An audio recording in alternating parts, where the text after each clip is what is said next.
இங்கிலாந்தை அதனுடைய சொந்த மண்ணில் லாடம் கட்டியிருக்காங்க சவுத் ஆப்பிரிக்கா. 3 ஒருநாள் போட்டிகள் கொண்ட தொடரில் இங்கிலாந்துக்கு எதிராக இங்கிலாந்தில் சவுத் ஆப்பிரிக்கா ஆடிட்டு வர்றாங்க. இதில் முதல் போட்டியில் ரொம்ப அசால்ட்டாக இங்கிலாந்து அடித்த 130 ரன்களை 20 ஓவர்கள்லேயே 3 விக்கெட்டுகளை மட்டும் இழந்து 7 விக்கெட் வித்தியாசத்தில் வெற்றி பெற்றாங்க சவுத் ஆப்பிரிக்கா. இதை தொடர்ந்து 2வது போட்டி நடந்துச்சு.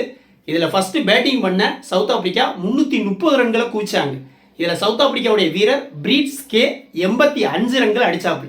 இந்த பிரீட்ஸ் கே தான் இந்த 85 ரன்கள் அடித்தது மூலம் 2 உலக சாதனையை படைச்சிருக்காப்புலங்க. அது என்ன அப்படிங்கிறத பார்ப்போம். இப்போ 331 ரன்கள் அடித்தா வெற்றி பெறலாம் அப்படின்னு England இறங்கினாங்க.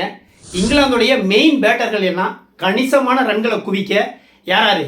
Joe Root, Jacob Bethell, captain Harry Brook, Jos Buttler இவங்கெல்லாம் அதிரடி ஆடி ஒரு 50 அடிக்க வெற்றியை நோக்கி பயணிச்சாங்க. ஆனால் கடைசி கட்டத்தில் அதிரடி ஆடின ஜோஸ் பட்லர் அவுட் ஆனதுனால அவங்களுக்கு ஒரு பின்னடைவு உண்டாச்சு. ஆனாலும் கடைசி கட்டத்தில் இறங்கின ஃபாஸ்ட் பவுலர் சோப்ரா ஆர்ச்சர் ஒரு அதிரடியாக ஆட இங்கிலாந்துக்கு ஒரு நம்பிக்கை பிறந்தது. கடைசி ஓவரில் 16 ரன்கள் அடித்தா வெற்றி பெறலாம் அப்படிங்கிற நிலையில் இங்கிலாந்து இருந்தாங்க. பவுலிங் போட்டது சவுத் ஆப்பிரிக்காவிலிருந்து முத்துச்சாமி, தமிழ்நாட்டை பூர்வீகமாக கொண்டவர் முத்துச்சாமி ஓவர் போடுறாப்புல. அதில் சோப்ரா ஆர்ச்சர் 2 பவுண்டரி அடிக்காப்புல. கடைசி பால் வரைக்கும் போகுது. கடைசி பாலில் 6 அடித்தா 6 அடித்தா வின் அப்படிங்கிற நிலையில் 1 ரன் மட்டுமே எடுக்க முடியுது. 5 ரன்கள் வித்தியாசத்தில் சவுத் ஆப்பிரிக்கா வெற்றி பெற்று சீரியஸையும் கைப்பற்றிட்டாங்க.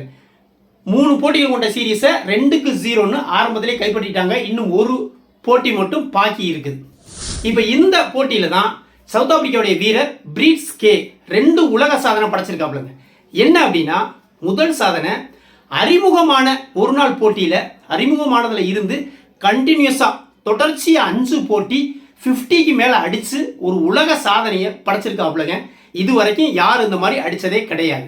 அவர் எப்போ அறிமுகம் ஆனாப்புல அப்படின்னா, சமீபத்தில் பாகிஸ்தானில் முத்தரப்பு சீரீஸ் நடந்துச்சு. Pakistan, New Zealand, south Africa.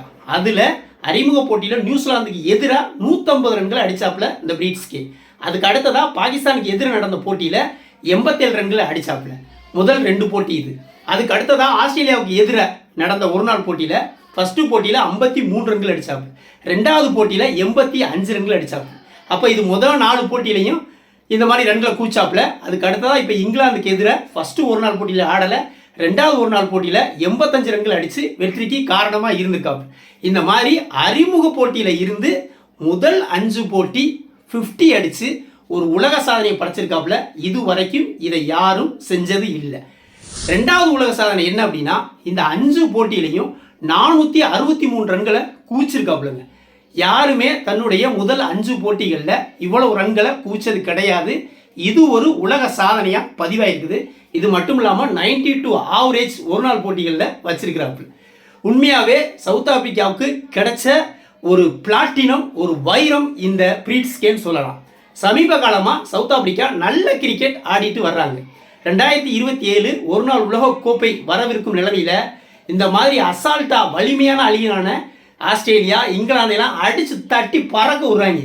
கண்டிப்பாக 2027 உலகக்கோப்பையில் வலிமை மிக்க ஒரு அணியாக இந்த சவுத் ஆப்பிரிக்கா இருக்கும். ஏன் சாம்பியன் பட்டத்தை சூடக்கூடிய அளவுக்கு தகுதியும் திறமையும் வளர்த்துக்கிட்டு இருக்காங்க அப்படின்னு தான் சொல்லணும். இன்னும் ஒரு நாள் போட்டி மட்டும் பாக்கி இருக்குது.